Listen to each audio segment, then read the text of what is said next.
Hey guys, we have an anime channel called MysticSage, where I do a lot of anime stuff. If you like anime, consider checking it out. I will leave a link for that and for the most recent video I posted down in the description below and in the icon above. We also have merch on sale if any of these shirts look cool to you, like Shepherd's Delight. Go check that out in the description as well.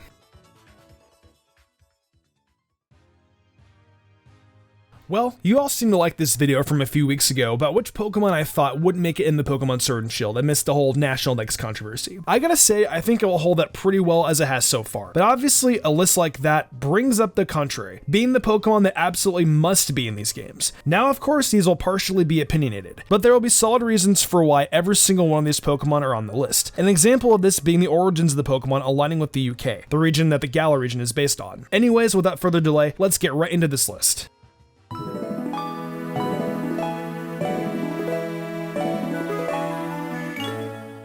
Starting off this list, we have all the Pokemon with King and Queen in their names. Yeah, I know this one is super cheesy, but I swear to you guys, these Pokemon will make Pokemon Sword and Shield. I mean, for crying out loud, the region seems like it's based on a monarch with kings and queens, medieval stuff, and a whole bunch of other dope features. Some Pokemon to list off that have King and Queen in their names, or some royal aesthetic, are Slowking, Nidoking, Kingdra, Nidoqueen, just Pokemon like that. I mean, let's be real too. Have you guys seen how royal Slowking looks? It practically looks legendary, plus it could use pants. Another piece of evidence to back this up is that Vespiquen and Seaking have already been confirmed. The royal themed at Pokemon Sword and Shield just makes sense for there to be Pokemon with the King and Queen phrase in their names. It seems very cliche, I know, but I think Game Freak could do it for the sake of sticking to a theme.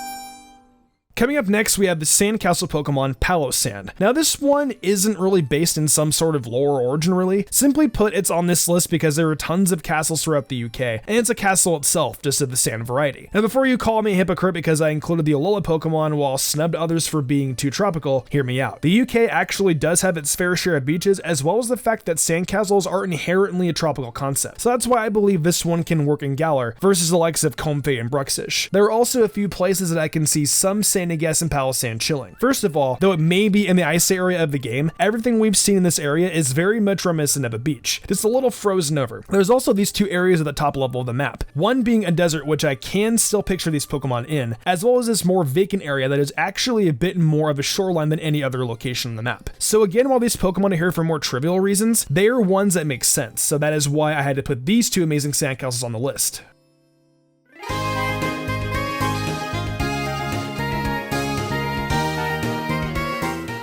Aw, bloody hell. I think you guys know how much I despise the Unpheasant line, but unfortunately, I actually think it's gonna be in Pokemon Sword and Shield. I don't know if you guys knew, but apparently in the mystical land of the UK, there are a ton of pheasants. Fun fact, pheasants are actually one of the most common types of bird in the UK region. Inevitably, I think we will see a lot of Pidove flying around the Galar region, as unfortunate as that sounds. Do I want it? Heck no. Is it a must for the games? Absolutely yes. The fact of how common this bird group is in the UK tells me that they will be in these games. I wish I could pay Game Freak to not put these Pokemon in the games though. Imagine if a Pokemon like Starly gets kicked out of Sword and Shield for Pidove. Oh man, me and so many other fans would be super livid. But if Pokemon like Starly can stay, I guess I can settle for the Unpheasant line because hey, it does make sense for this line to make it back. I just hope this time we actually get a good physical flying attack on it that doesn't suck. Maybe if Unpheasant would get a good physical flying attack, maybe I would actually like it a little bit. Its shiny is cool though, so seeing a shiny Unpheasant would be super cool to have witnessed in a wild area.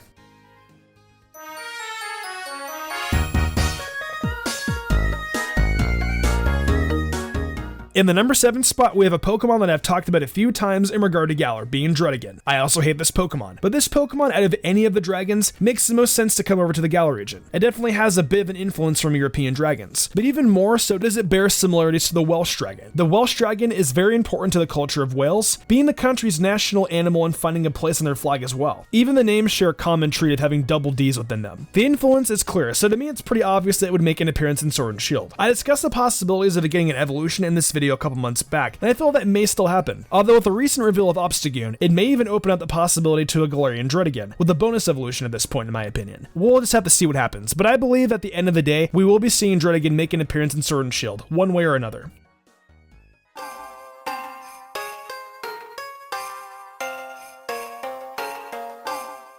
Now, coming up to the 6th slot of this list is a variety of Pokemon being Pokemon that resemble knights. Those Pokemon include Excavalier, which by default means a Selgor, as well as the Bisharp line. If these Pokemon don't make it the Sword and Shield, I'll be a son of a gun, guys. The games are called Sword and Shield, and these Pokemon basically carry weapons resembling swords and shields. These are royal knights, and I can see these Pokemon being the bodyguards of some high-ranking nobles in Galar. Knights are a very key aspect when your theme is based on a kingdom-based region / monarch-themed one. Bisharp and Pawniard, I can imagine practicing their attacks on each other in some castle training area. A Selgor and Excavalier, I can see them being owned by some gymnasiums in Galar, and I can even see them just walking around the giant castle in Galar. I don't really have much else to say about the knight Pokemon. It just makes sense for them to be here. They are knights. The games are called Pokemon Sword and Shield. Game Freak can't mess this up. Or can they?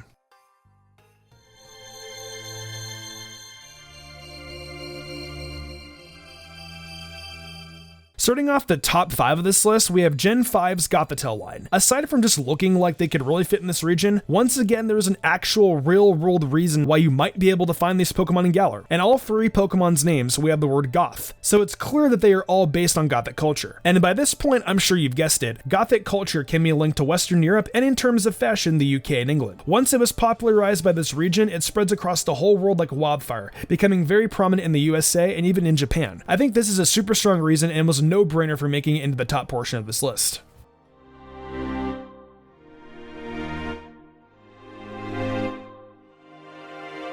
Here's some Pokemon some of you guys probably expected to see on this list, if you're from the UK. And those Pokemon are Granbull and Pyroar. Bulldogs and lions are actually both of the national animals of the UK. Both of these Pokemon are more than perfect representatives to fit the importance of being in Sword and Shield. When you have 2 Pokemon that are based on the 2 national animals of the country that the games are based in, that is a no-brainer. They are pretty much guaranteed in. Some other cool features as well is that lions are seen as kings, and I mean, hey, Lysander looks like a lion and he's related to a king, so that's another reason why the Pyroar line could get in, right? Plus, Lysander owns a Pyroar, so hey, that makes sense too, yeah? Granbull and Snubbull being in the games could also work too, because I can imagine having some snobby rich woman or noble owning a Snubbull because it's a cute dog. The Pokemon anime portrays this perfectly too. So I think with Granbull and Pyroar being based on the 2 national animals of the UK, that gives them some pretty good reasoning for being in Sword and Shield, hands down. Also with the scenarios I mentioned, I think these actually make a lot of sense.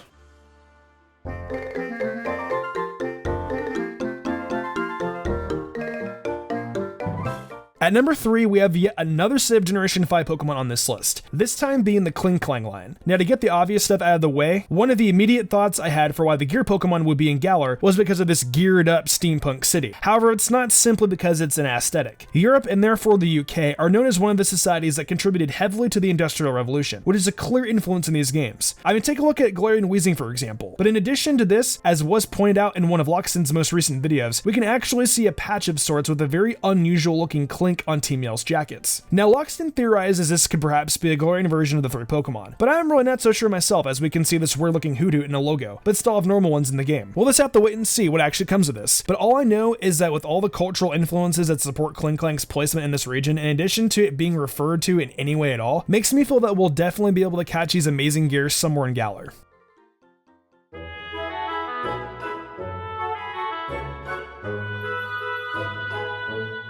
So this next batch of Pokemon is actually quite large in the Pokemon fanbase and would devastate any Pokemon fan if they didn't return. I think you guys know what group of Pokemon I'm talking about, the starter Pokemon. These Pokemon have been around since the very beginning of the Pokemon series debut. Each new game brings out a new set of starters, and Pokemon fans have really special connections with these Pokemon. If Game Freak did not include the starters in Sword and Shield, they'd be doing a disservice to all the fans out there that have been around for a long time. Personally, for me, if Chikorita weren't included in Pokemon Sword and Shield, I'd be heartbroken because it's my second favorite Pokemon of all time. And not to mention, it was also the first starter I'd ever picked. So far though, we do have Charizard. So I think that means that the Kanto starters are for sure coming back. So all the Kanto starter fans out there, things are looking up for you guys. In terms of being able to find these starters in Sword and Shield, I think they can be found in maybe some kind of off the charts rare wild area where you could only find the starter Pokemon. Or Game Freak could implement them in by putting them in max raid battles. Starter Pokemon are a must add for Sword and Shield, and I know that if they aren't included, me and a ton of other fans will be disappointed. I think Game Freak will bring them back though because they're so nostalgic and important to fans.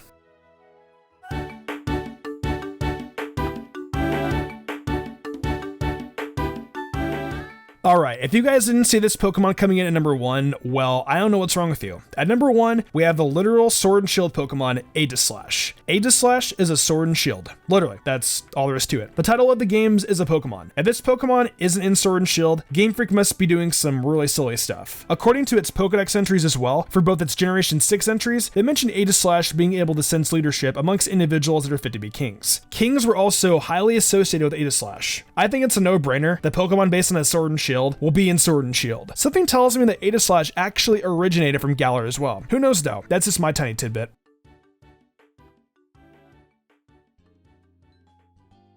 Well, that wraps up this top 10 list of Pokemon I feel must appear in Pokemon Sword and Shield. Of course, we all would like every Pokemon to return at some point in the future, but as it stands right now, we're going to be a little limited, and I personally feel all these Pokemon are the most likely of any of the announced Pokemon to make it into Galar. What do you guys think though? Do you agree with my list, or are there some other Pokemon you think have a better shot at making it into Pokemon Sword and Shield? Let me know down in the comments below, as I would love to see your guys' reasonings for why some Pokemon would make an appearance in Galar. If you enjoyed the video, why not leave a like and subscribe to my channel with notifications on, that way you never miss an upload. I also have an anime channel called MysticSage where I create a bunch of anime speculations and reviews, so if you like anime content, consider checking that out. If you want to support me further, consider following my Twitch where I stream a lot of Pokemon content and Nintendo content like Shiny Hunting, Showdown Battles, Explorers of Sky, Zelda, Fire Emblem, Smash Brothers, Borderlands, you name it, I play it. Want to support me further in game call perks? Check out my Patreon. Daniel Leone, Lady Crimson, Pal491, The Lazy Leo, Matthew Young, Awesome Lego, Jarrett Weezosted, and Sodden Grider did, and I want to thank them personally for going above and beyond. It means the world to me. I think I'm gonna wrap this up though. I'm Mr. Gumbrian, and I will see you in the future for more awesome Pokemon content.